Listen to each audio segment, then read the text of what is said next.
Hi, my name is Pat Cavanaugh, and I'm the publisher of the Rockdale News. And we have today with us Jason Hill, who is a candidate for the chair of Rockdale County Commission. And also was a former Yes, sir. commissioner of Post Post One. One. So we're glad to have you here today. Thanks. Okay. Thank you. Jason, tell me a little bit about yourself personally, your business, and Well, I was born and raised here in Rockdale County, graduated from Rockdale County High School in 1989, went to Georgia Tech and graduated from there, and since moved back to Conyers, started working for the family business, Still Lumber Company, which was founded by my grandfather. It used to be located on the railroad tracks right in Old Town Conyers. Been a member or attended First Baptist Church ever since I was born, and I'm a member since I was 9 years old. So my roots run deep here in the community, and that's really the reason that and things that my grandfather and my father instilled in me, that I have such a passion for this community, because it's always been a sense of pride for me. And do you have anything in particular that you feel you accomplished while you were there? And was there something that you feel like you didn't accomplish that you would have liked to have done if you had more time? Well, certainly some of the things I'm most proud of, a lot of the work that we did with Parks and Recreation, that was a passion of mine. And when you're a Post One or part-time commissioner, you can really concentrate on some of those particular things that you are passionate about. And growing up in this community and playing all the little league sports and going there with my family and enjoying the outdoors and things like that, I knew how important that was to families. And so we did a lot of improvements to the parks. We started construction on the tennis center. We rehabilitated JP Carr Gym, put in some tracks at Johnson Park and at Pine Log Park and here at Parker Road, walking tracks. And so I was real proud of those things. Now, I was also proud of the fiscal management that we did when I was on the board. Are there some things that maybe I would have done differently? Possibly. You know, you learn some of those things as you go. Hindsight's 20/20. I feel like at the time that we made the decisions that we made, that's what the public called for, and that's what we tried to do. So I don't know if I would have done anything differently. If you could see 10 years into the future, sure, there may be some decisions that you would have made that might have been different. I can't think of any particular ones right now, but we accomplished the things that we wanted to accomplish. We ran an efficient government, we listened to people, and I think I was proud of the work that we did there. Romney, for instance, says if he gets elected, the first thing he's going to do is go in and change Obamacare, or he's going to do this and he's going to do that. Do you have any goals that if you get elected that you would go in and that you can see right now that you might change? Well, the first thing we'll do, and I think this is one of the things the chairman's done that hasn't sat well with people, and it hasn't sat well with me, is we'll start to move away from the CEO form of government that he's tried to put into place. We need leadership that brings the other elected officials together, that brings the part-time. Having been a part-time commissioner, I have kind of a different view of how that role is supposed to be, and you need those people in on the decision-making process.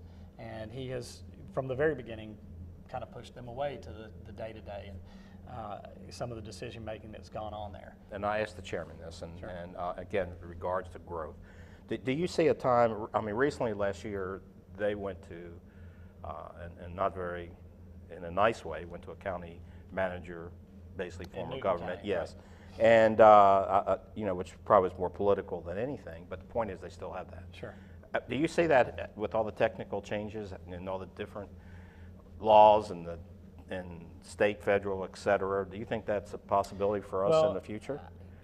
I'm not going to hide the fact that when I started to run this, that was one of the things that Michelle and I talked about in the original interview that we did.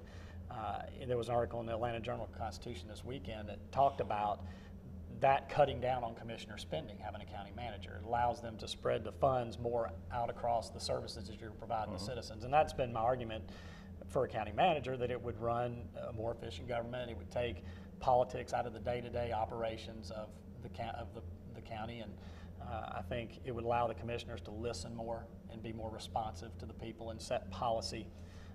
And I think it would save us money. So I think it's something we need to look at. Now, it was on the ballot, and it did not pass. Right. Now, I wouldn't have voted for the question that was on the Democratic side, because it talked about adding more money to do this, and, Right. and that's not the idea. This will absolutely save us money. The other question I asked the chairman, which is part of what happened Sure. during here, is the controversy over the no bid for insurance brokering in the county. Sure. And it was awarded to an Atlanta firm, despite questions raised about a former family relationship by the Sure. chief of staff. What are your thoughts on that? And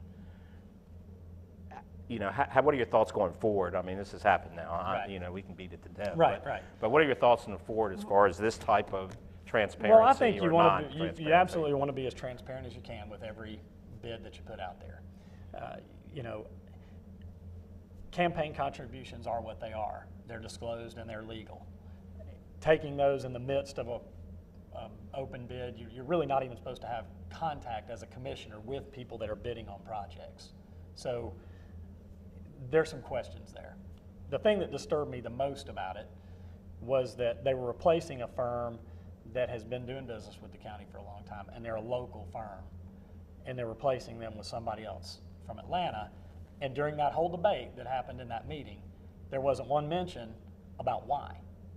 They debated the legality of it, the ethics of it, whether it should be or shouldn't be, whether they should have taken money or shouldn't have taken it, but I didn't hear any debate about this company's the best company to do this for Rockdale County and the citizens of Rockdale County, and here's why.